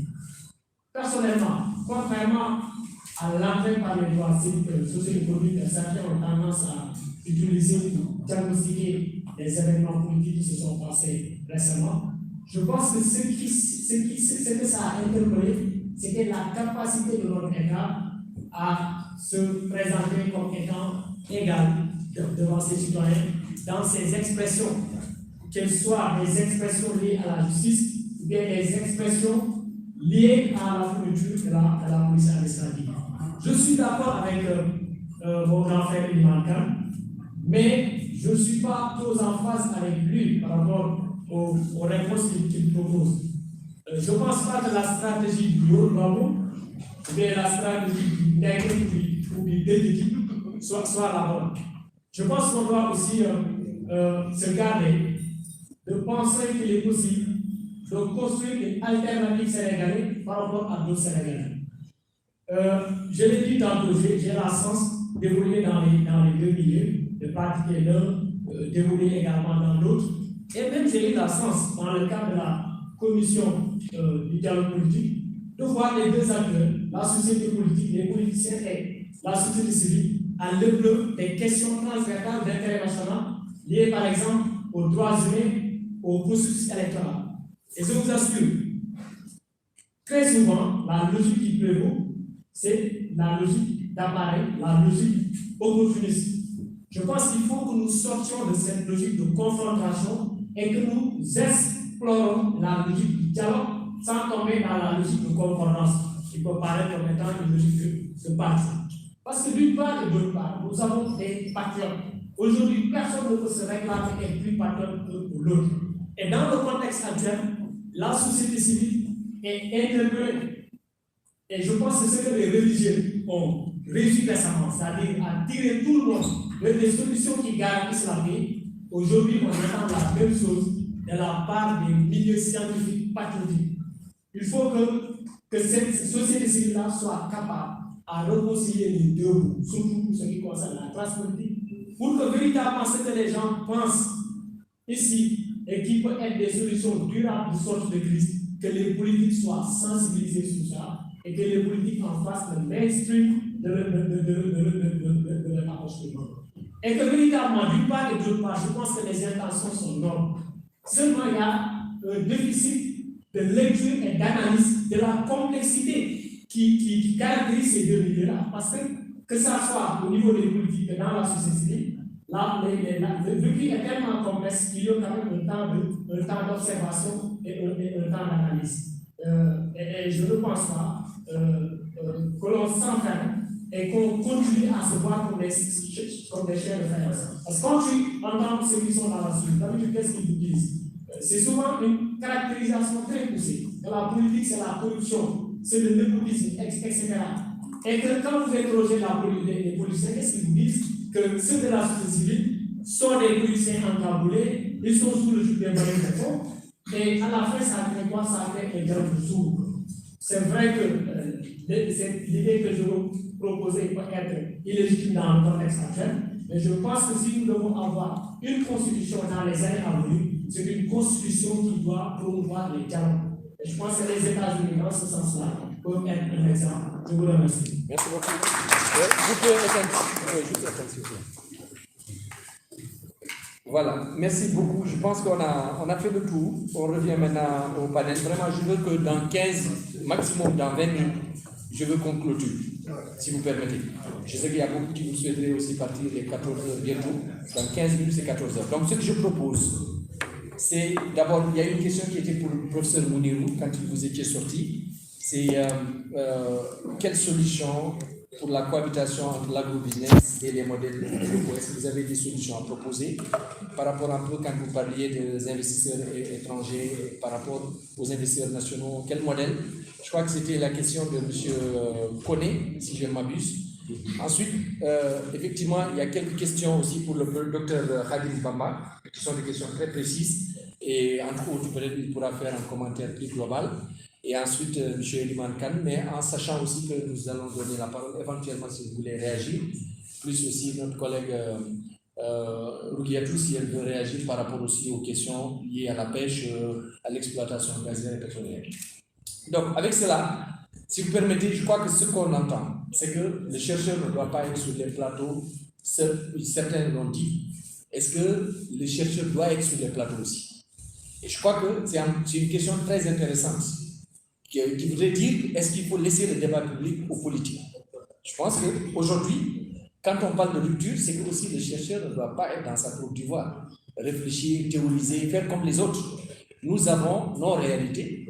Comment nos chercheurs doivent aussi aller sur le terrain? J'ai beaucoup aimé tout à l'heure M. Barreau quand il parlait des cas concrets, comment accompagner les femmes, etc. Je crois que notre responsabilité aussi, chacun a une responsabilité à ses compétences, essayons de combiner ce qui est faisable, à la limite aussi de nos moyens.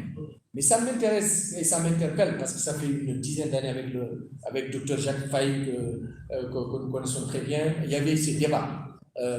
Comment le chercheur doit accompagner les acteurs à la base. Mais ce qui m'intéresse aujourd'hui, c'est qu'en même temps, nous avons produit un travail sur, par exemple, les subventions agricoles. Tout le monde disait, oui, il ne faut pas donner de subventions aussi à certaines catégories, maraboutiques, autres, etc. Il faut poser les débats quand on doit les poser. Aujourd'hui, on voit qu'ils sont très utiles comme régulateurs sociaux.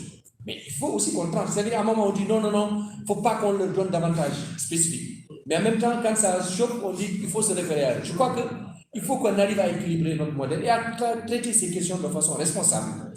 Notre démocratie ne doit pas copier forcément ce qui se passe ailleurs, on doit partir avec nos réalités. Je crois que c'est des défis. Aujourd'hui, Covid nous donne l'opportunité de réfléchir. Je vais terminer pour dire qu'on doit, beaucoup l'ont dit, on doit être capable d'inventer notre modèle pour sortir de ce marasme. Il faut oser faire la rupture. Bon, maintenant, on discute, est-ce qu'il faut s'appuyer sur le modèle thaïlandais? Moi, j'ai eu l'occasion de visiter la Thaïlande et de voir ce modèle. C'est un modèle très intéressant. Maintenant, c'est vrai, il n'est pas forcément adapté à notre culture. Mais ce qui est intéressant, c'est que vous avez quelqu'un qui a 1 hectare ou 1 hectare et demi. Ils ont décidé de maîtriser l'eau. À partir d'1 hectare et demi, vous avez l'arboriculture, vous avez la pisciculture, vous avez le riz, vous avez toutes les productions sur 1 hectare, 1 hectare et demi. Et la famille arrive à intégrer tout. C'est ça qu'ils appellent l'économie thaïlandaise. Et je crois que ça inspire, c'est un modèle, aujourd'hui les Asiatiques s'en inspirent, etc. Bon, je ne dis pas qu'il faut le copier, mais je suis sûr que si on arrive avec l'exploitation familiale, à dire de quoi a-t-on besoin, qu'est-ce que l'État peut amener. Peut-être l'idée de président Wade n'était pas saugrenue quand il parlait de maîtrise des bassins, de rétention et tout ça. Après, on l'a tourné en dérision.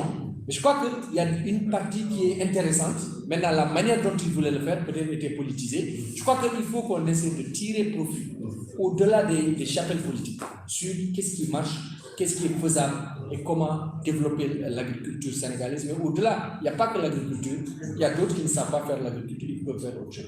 Donc, je voudrais vraiment laisser la parole peut-être au professeur Mounir aussi, si ça ne vous dérange pas. Ensuite, docteur Khadim, et puis revenir avec nos collègues qui sont ici, et Cheikh Gueye va peut-être clôturer avec M. Diagne.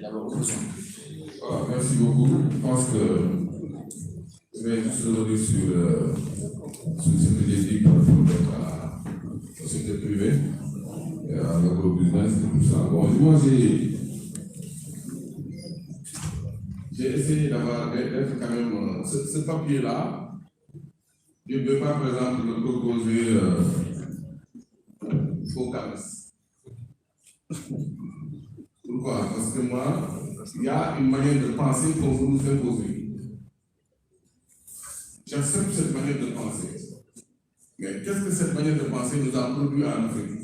Est-ce que les articles qu'on a écrits, moi j'ai écrit un article dans le revue, il s'appelle Économie battue. Je suis tout seul, j'ai écrit, ils l'ont publié, ils m'ont fait des signes, j'ai accepté. Mais qu'est-ce que ça a changé dans le vécu du Sénégal? Qu'est-ce que la promotion des enseignants qui augmente le salaire a permis d'avoir? Aux populations lambda, au Sénégal lambda, qui paye son impôt pour qu'on paye le professeur qui a été produit par la Cameroun. Qu'est-ce que lui, son travail? C'est pourquoi donc moi j'ai essayé d'écrire directement pour parler aux gens, pour leur dire que voilà des recul, il faut qu'on les fasse. Ce n'est pas moi seul qui vais faire ça, c'est tout le monde qui va le faire. C'est-à-dire que, je donne l'exemple des subventions agricoles. On subventionne des intentions de production. C'est pourquoi à chaque fois, le ministre arrive et dit qu'on a produit 2 millions de tonnes. Pourquoi? Parce qu'il prend les 34 milliards qu'il a donnés comme subvention. On ne subventionne pas de la production, mais on subventionne des intentions. Il y a beaucoup de déviations et de détournements de cette subvention-là. Et le ministère, pour avoir son argent, donne ses statistiques par rapport à ce qu'il a subventionné. Ce qui fait que donc, on dit 2 400 000 tonnes, alors qu'il y en a 600 000 tonnes, ou 800 000 tonnes. C'est pourquoi j'ai dit qu'on n'a pas besoin de relance, on a besoin de refonder tout ça. Pour qu'on sache maintenant, notre argent, on met ça. Et pas de avec Johnson. Pourquoi? Parce qu'au Sénégal, on met trop d'argent pour poser des résultats. Il y a une grande productivité. J'ai parlé de véhicule qui est mauvais, le moteur de notre véhicule. On met trop de carburant. On met 9 000 milliards pour obtenir 23% de croissance cumulée. C'est quoi ça? Donc c'est pourquoi dans ce papier-là, j'ai parlé de tout ça. Donc je vais revenir juste sur le secteur privé. Le secteur privé sénégalais, moi j'ai analysé un certain nombre de secteurs privés. Il y a un seul élément, c'est que nous, les opérateurs qui gagnent nos marchés publics, la COVID-19 nous a appris que ceux qui gagnent nos marchés publics à plus de centaines de milliards, quand la COVID-19 est arrivée, sont partis chez eux, organiser la résilience chez eux. Macron a appelé ces opérateurs privés du Sénégal, ils sont partis là-bas. Les trucs sont rentrés chez eux, ils sont plus là-bas, ils ont aidé le pays. Nous, à ce moment-là, on a participé. On a payé, on nous a donné des dons, le reste c'était un environnement qui apporte la dette du Sénégal à 66% du PIB en ce moment. Donc on a tout ça, il faudrait qu'on sache que quand on sort notre argent, où est-ce qu'on va mettre ça? Je pense que sur ces détails-là, Harry est très fort pour nous expliquer les détails par détail, comment on devrait comprendre tout ça. Mais il y a une refondation totale qu'il faut faire pour mettre en œuvre le secteur privé national, développer le secteur privé national et permettre aussi d'éviter. Moi, je suis dans une famille marocaine. Je suis de Tessé Hajouaris. Je suis un Maroc tout le long. Pourquoi on ne parle pas? Il faut qu'on dise la vérité. Il y a une oligarchie politico-maraboutico-administrative dans ce pays qui fait que les terres sont piégées, on donne ici par là. Si par la tête, il y a des catastrophes foncières qui sont là, qui empêchent d'utiliser la terre comme moyen de développement.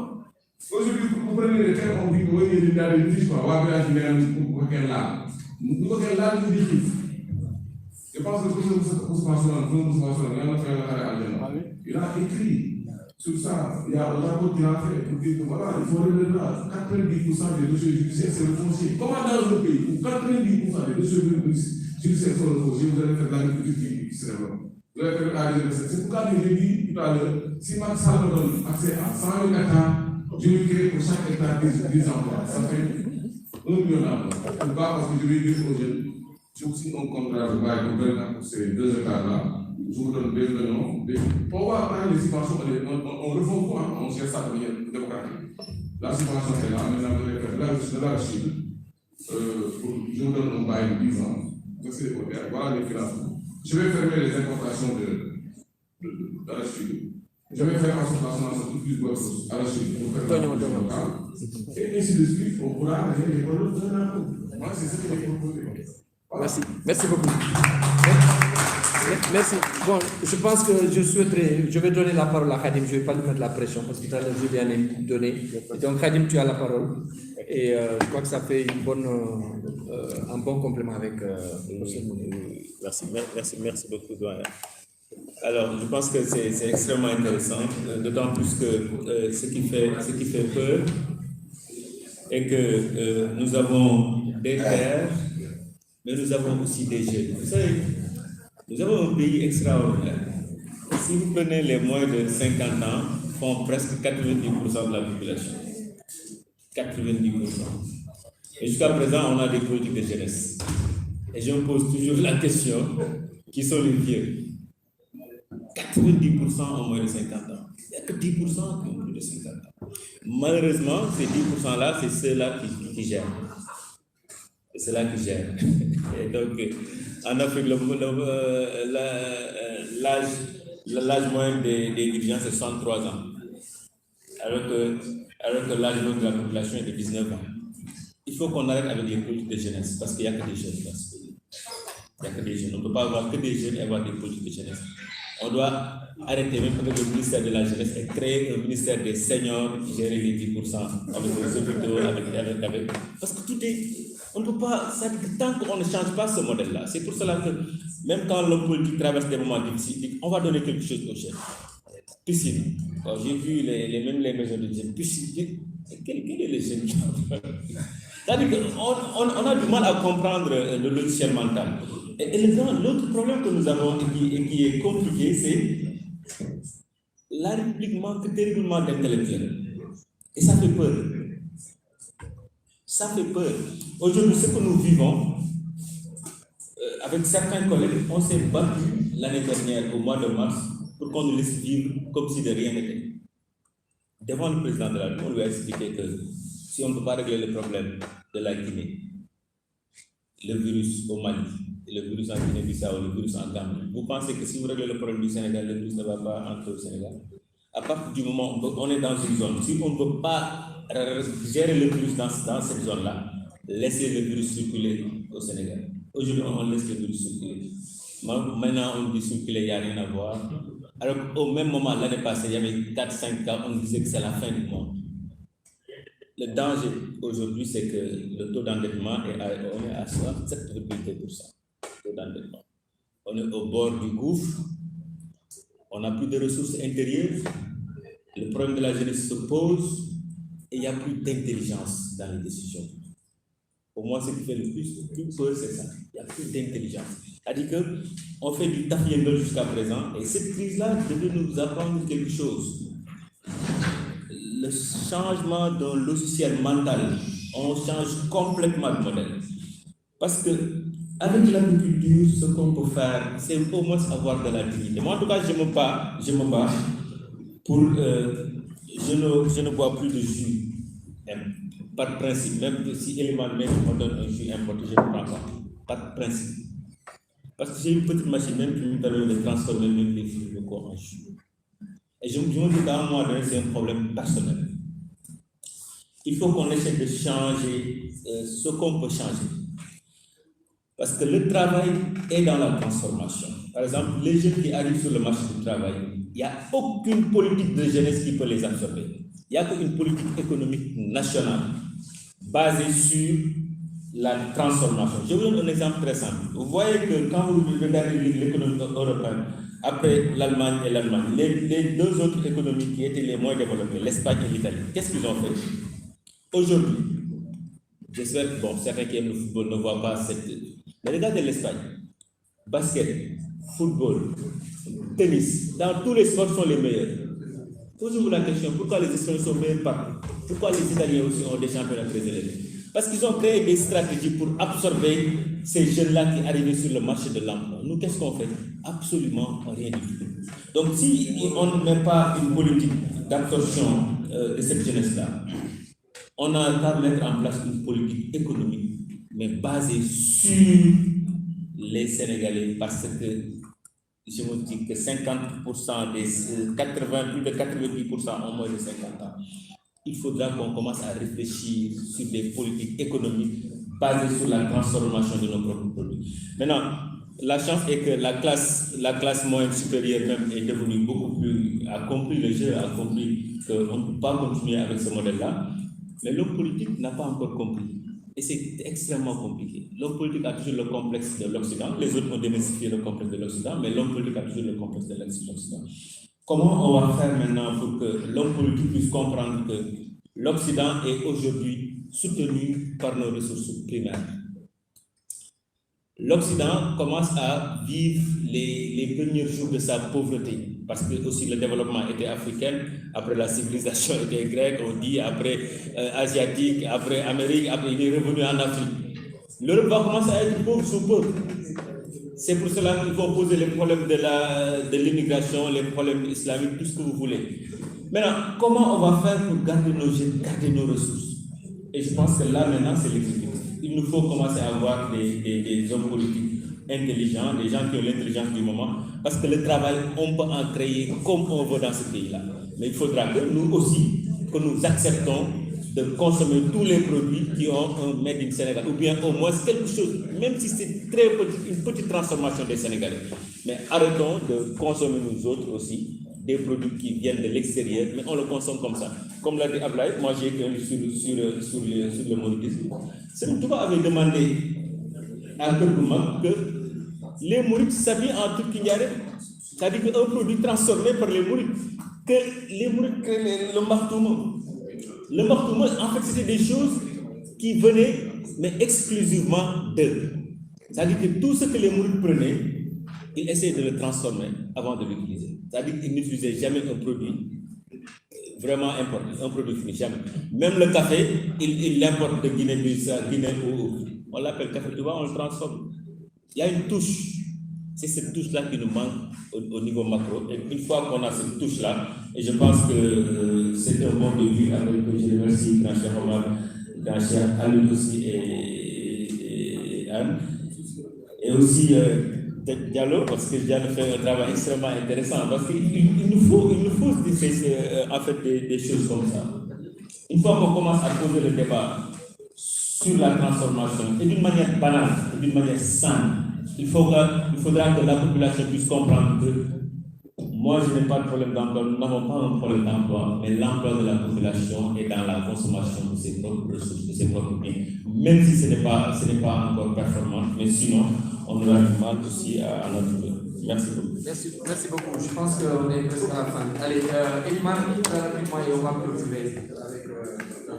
Oui, rapidement, c'est un commentaire sur le commentaire de Juma.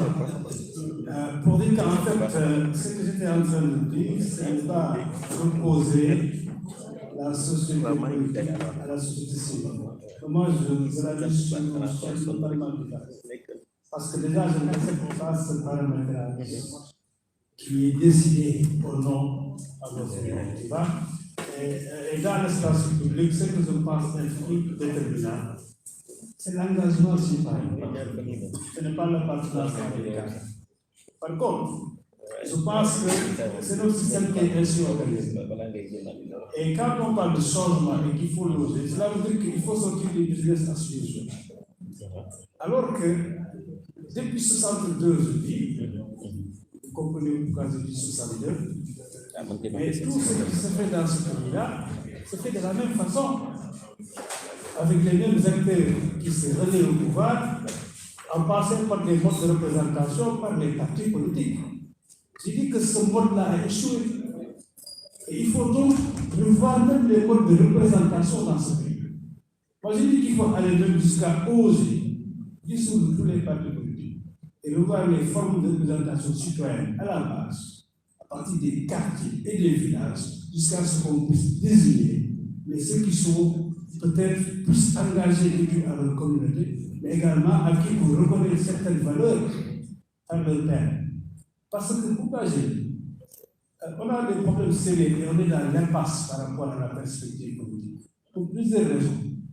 Si vous prenez l'État, par ce fonctionnement de ce système, mais qui favorise la captation de l'État, par d'autres forces, ça c'est une réalité, personne ne peut dire. Et ça, c'est par le processus par lequel les gens s'organisent pour arriver au pouvoir à travers la partie politique, les partis politiques, que cette captation est possible. Mais en même temps, on vit ces problèmes de légitimité, de rupture de légitimité, de rupture de confiance, c'est évident. Donc, cette rupture de confiance, c'est entre les masses populaires et l'élite. C'est exactement ce qui se passe aujourd'hui. Et donc, Khadim l'a dit, si 90% de la population moins de 50 ans. Peut-être que moi je suis un peu plus âgé que 80% des Sénégalais. Mais est-ce que dans la lecture politique, on a ça en tête? Je vais taquiner notre ami Samba, parce que j'ai vu avant-hier à la télé défendre le projet des grands trains du Sénégal. Mais j'ai été quelque part étonné, parce qu'à 3 reprises, Samba a utilisé un argument, c'est-à-dire les Sénégalais sont nostalgiques du train. Mais combien de Sénégalais connaissent le train? Combien de Sénégalais ont entendu Hariboli Express? C'est presque 80% des Sénégalais ne connaissent pas le train. Donc l'argument de la pertinence de la réhabilitation des trains du Sénégal ne peut pas être abstraction. Il faut parler à cette population. Donc il faut qu'on parle à tout le temps. Donc à ma vie, c'est ce que je suis en train de dire. Et ce que j'étais en train de dire, c'est quoi? Ça veut dire que beaucoup l'ont dit, les moulins, tout le monde l'ont dit. Les chercheurs font beaucoup, les gens ne les lisent pas, ne les écoutent pas. C'est pour ça que je dis, ce que les chercheurs doivent faire, avec les autres acteurs proches des populations, c'est de mettre des passerelles qui leur permettent de partager le savoir avec les citoyens. Et ce qui permet d'armer le citoyen, de comprendre les enjeux, de comment ça se passe, pour pouvoir s'organiser et expérimenter certaines idées alternatives à partir de la base qui vont finalement essaimer et devenir un nouveau modèle qui va s'imposer au modèle alternatif, au modèle formel, mais qui ne représente qu'une minorité des Sénégalais. C'est exactement ce que ça l'idée, et je pense que si nous travaillons à cela, nous allons effectivement mettre de côté la politique, une action politique politicienne que nous respirons au quotidien, mais qui peut nous servir de ce qui s'est passé dans ce pays il y a un mois. Merci beaucoup. Merci. Je crois que le dernier intervenant, je suis désolé, mais je sais qu'avec beaucoup de courtoisie, beaucoup sont là, ils voulaient partir. Laissons, s'il vous plaît, très rapidement, M. John, Dr. John, si vous pouvez prendre la parole, et très rapidement sur une question que vous avez. Merci, cher Omar. Juste pour, par rapport à l'évocation de l'adaptabilité du modèle thaïlandais, juste pour dire qu'il y a un lien. L'économie immédiate n'est pas l'économie différente, n'est pas l'économie thaïlandaise. L'économie thaïlandaise, le modèle thaïlandais, a permis nous a inspiré et nous a permis de voir l'immédiateté. Ce sont les fondamentaux qui ont permis au modèle thaïlandais de faire sa réussite qu'on a pris pour en faire un modèle économique. C'est pourquoi les 5 piliers de la conception de l'économie immédiate, dans les 5 piliers, il y a le modèle thaïlandais. Donc c'est un pilier parmi les 5. Donc il faut comprendre cela dans ce sens. D'ailleurs, cher Omar, je suis heureux de voir que Aïe me parlait de vous. Parce que la première fois que Aïe, c'est mon professeur, Ibrahim Aïe, la première fois que j'ai discuté avec lui, il m'a dit que c'est mon ami Cheikh Omar qui a été là-bas. Et je vais vous dire pourquoi on peut en fait s'approprier ce modèle. Les deux de plus, ils ont un modèle qui articule à la fois, comme il l'a dit, l'espace et les retours. Toutes les eaux de pluie sont récupérées. C'est l'État qui donne des instructions, des orientations, même sur les modèles de construction. Alors, on récupère l'eau de pluie. Je donne un exemple. Dans les cas des tout petits, par exemple, les activités que les enfants font, ces mouvements-là vont alimenter des centrales. Vous voyez, donc ils récupèrent, rien n'est perdu. Mais ça, on peut le faire. Alors, donc c'est ça, en fait, qu'on a voulu vraiment réaliser, proposer. C'est pourquoi je parle de valorisation et optimisation. Voilà, M. Omar, tout ce que je vais ajouter en termes. Merci. Merci infiniment. Je sais que vraiment, c'est très, très intéressant. Je puis vous garantir, au nom des organisateurs, s'il me permet de conclure, Cheikh et Diallo, vous me faites peut-être conclure. Vas-y, M. Diallo, ensuite je conclue. Bon, à ce rythme, on ne va pas y aller, mais quand même, oui, si, on va aller-y, rapidement. Mon propos sera surtout un propos de remerciement et surtout de satisfaction, parce que une activité de relance, hein, moi je posais le nom, pas besoin de refonder à la France, pas évident, c'est juste des activités, et c'était vraiment une réussite. Et la deuxième information, c'est surtout par rapport à cet élan d'optimisme qui est là. Regardons juste autour de nous, comment est-ce que nous sommes tous alliés. Ça veut dire que ça commence à faire tilt. Regarde, parce que tout ce que nous portons est fait par les couturiers de ce pays. Si je prends l'exemple en moi, je ne peux pas vous dire combien de temps je ne suis pas rentré de l'étranger. Je sais que je suis beaucoup à l'étranger, avec un ami, une chemise même. Regardons tous autour de nous. Et ça, c'est quand même un des signes que ce que nous crions est en train de porter ses fruits quelque part. Continuons. Ça, c'est la première information. Et la deuxième des choses, c'est informer que, avec la reprise aujourd'hui, nous allons lancer dès le mois de Ramadan l'Université populaire de la Ramadan. C'est-à-dire avec une série de conférences, une fois par mois, de conférences. Je reviendrai à vous dans les jours à venir pour la première conférence qui aura lieu dans le courant du mois de mars. Merci. Merci beaucoup. Je crois qu'on est à la fin de notre intervention. Monsieur, je sais que vous y tenez mes 30 secondes, vraiment. Parce que vraiment, je suis désolé parce qu'on a dépassé le temps de 10 minutes. Ça me, s'il vous plaît, rapidement. J'avoue que c'est vrai comme il est mais vous savez, dans un contexte comme ça, c'est la politique nationale qui est en jeu. Il est important, moi, en tant que directeur d'apporter des éclairages. Je voudrais rappeler quand même à l'hôtel que, c'est vrai, le train ne circule plus de Tamba à Dakar depuis longtemps, de Saint-Louis à Dakar depuis longtemps. Mais quand même, le train circulait sur la banlieue et entre Thiès à Dakar jusqu'en 2019. Ce qui fait que donc, dans cette zone géographique qui englobe presque la moitié de la population du Sénégal, on peut se permettre de dire que les Sénégalais sont nos seuls.